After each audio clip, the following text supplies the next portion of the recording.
Afternoon, folks. Brian here, Geomagnetic Earth Watch on Friday, May 17, 2024. Hope you're all well.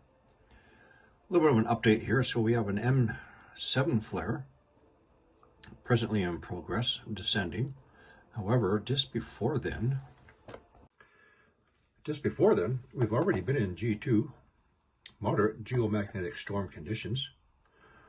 So in a moment, we'll take you to the dayside map and we'll show you where that's going to be. Any guesses? Anybody?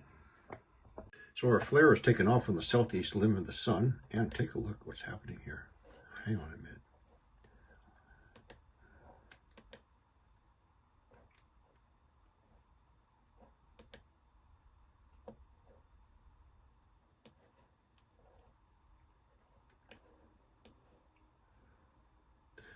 Look at that ejection, huh? Fantastic. So for the purpose of this report, you know, it doesn't matter at this time from which one of these two groupings it came from. This one. Up here. Or down the bottom. So we have two here. Working close together. Obviously not this one. Maybe this one. Maybe that one. Like I said, it doesn't matter at this time, trying to figure out which one. So our current geomagnetic storm conditions is impacting Yucatan Peninsula region. So I want you to listen to this. Pay attention for a minute. So as the planet, the northern hemisphere begins to angle into the summer solstice, this line here will move up to here. So as these flares continue into the summertime, any impact is going to be up in the higher latitudes, up into this region here.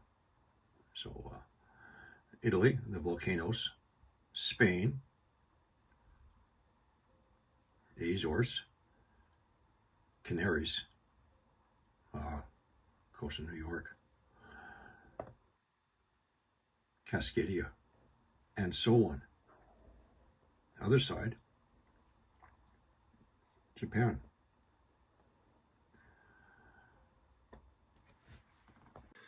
So that's very important when we're coming to forecasting earthquakes from CME impacts or any other space weather impact.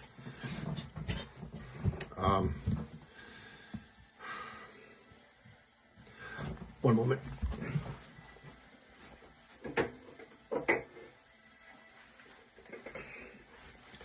So let's see, I don't have a globe, but yes I do.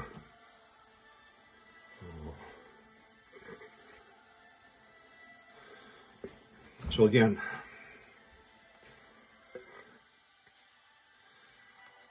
as the planet, its angle begins to, the northern hemisphere, rotate into the summer solstice, our impact stream is going to be more to the north. These flags are actually, let's see, the white flags is where the magnetic poles used to be, and the red flags is where they are now. Anyway, another time.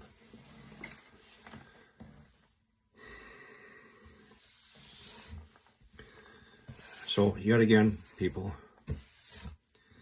So if I say a focal point is, for example, it's right now at that Mexico area, it encompasses, this is Mexico.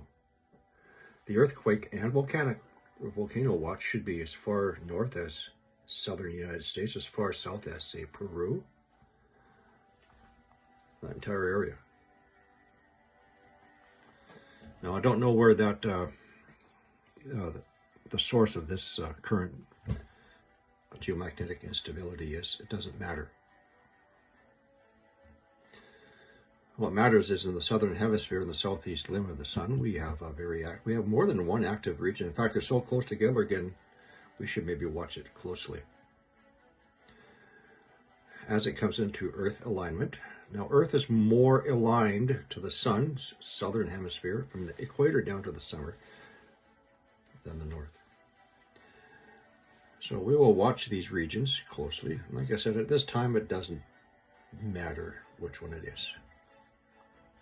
I'm just doing this quickly. I hope you enjoyed my written report showing you of all the earthquakes from last year, how many of them followed geomagnetic storms within 72 hours.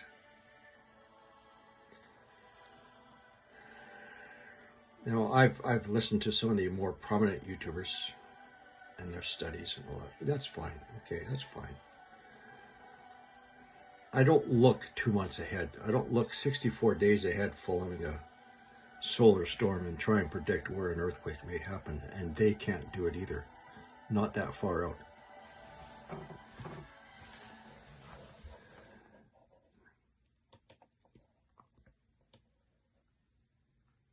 But I can show you repeatedly a more closer timeline. So once again, we'll keep an eye on the areas I just pointed out to you. That's it for now.